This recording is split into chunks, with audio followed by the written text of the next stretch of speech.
Assalamualaikum warahmatullahi wabarakatuh. Bertemu kembali dengan saya Harmila Indriani, calon guru penggerak angkatan 3 dari Kota Bontang.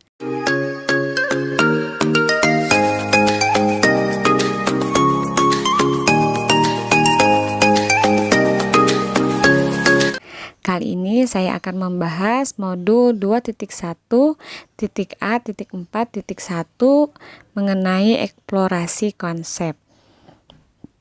Informasi atau fakta apa yang disampaikan dalam video dan artikel tersebut.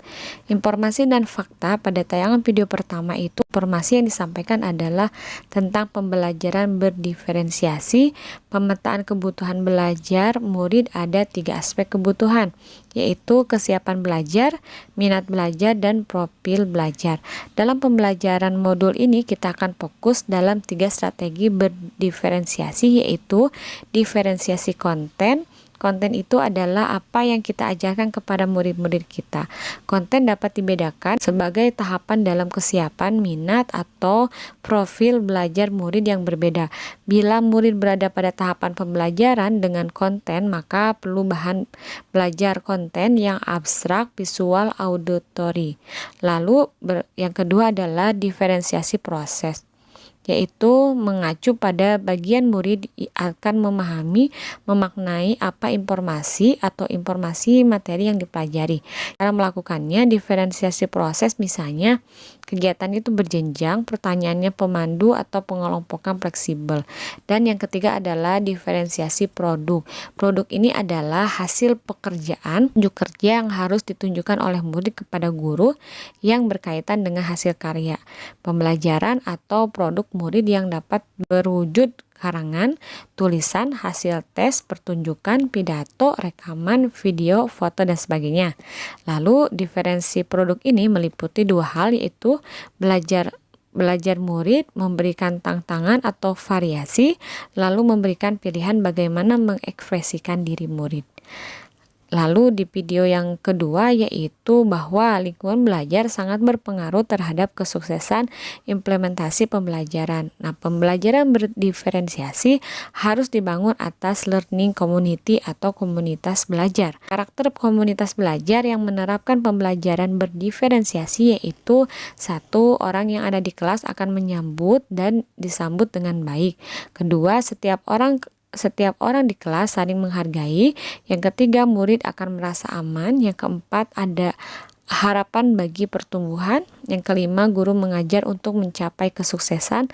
Dan yang keenam, ada keadilan dalam bentuk nyata. Dan ketujuh, guru dan siswa berkolaborasi untuk pertumbuhan dan kesuksesan bersama. Lalu pertanyaan yang kedua, gagasan baru apa yang Anda dapatkan dari video dan artikel yang Anda lihat? Gambaran baru yang muncul dari video dan artikel yang saya lihat yaitu aspek pemetaan kebutuhan murid, strategi berdiferensiasi meliputi konten, proses, produk, RPP berdiferensiasi, praktek pembelajaran berdiferensiasi, strategi penilaian formatif, dan lingkungan belajar sangat mempengaruhi dalam pembelajaran berdiferensiasi. Lalu yang ketiga, apakah yang menurut Anda akan sulit diimplementasikan? Mengapa? Yang sulit diimplementasikan adalah penerapan pembelajaran dengan menggunakan hybrid learning, yaitu kombinasi antara siswa yang sebagian mengikuti PTMT dan sebagian masih daring, serta penilaian formatif di kelas. Aspek aksi nyata atau pengimbasan dari kurikulum yang belum berdiferensiasi, yang masih berbasis konten, belum holistik sesuai dengan kompetensi yang dimiliki oleh siswa. Pertanyaan keempat, apakah Anda masih memiliki atau klasifikasikan apakah masih ada yang perlu terkait dengan video atau artikel tersebut? Klarifikasi yang masih saya perlu terkait dengan video atau artikel tersebut adalah penguatan dari instruktur secara langsung mengenai implementasi atau strategi berdiferensiasi dalam pembelajaran di kelas, seperti apa model penilaian formatifnya terhadap kurikulum yang berdiferensiasi dan bagaimana solusi jika mempunyai kendala dalam penerapan kurikulum berdiferensiasi. Demikian yang bisa saya sampaikan. Semoga bermanfaat. Wassalamualaikum warahmatullahi wabarakatuh.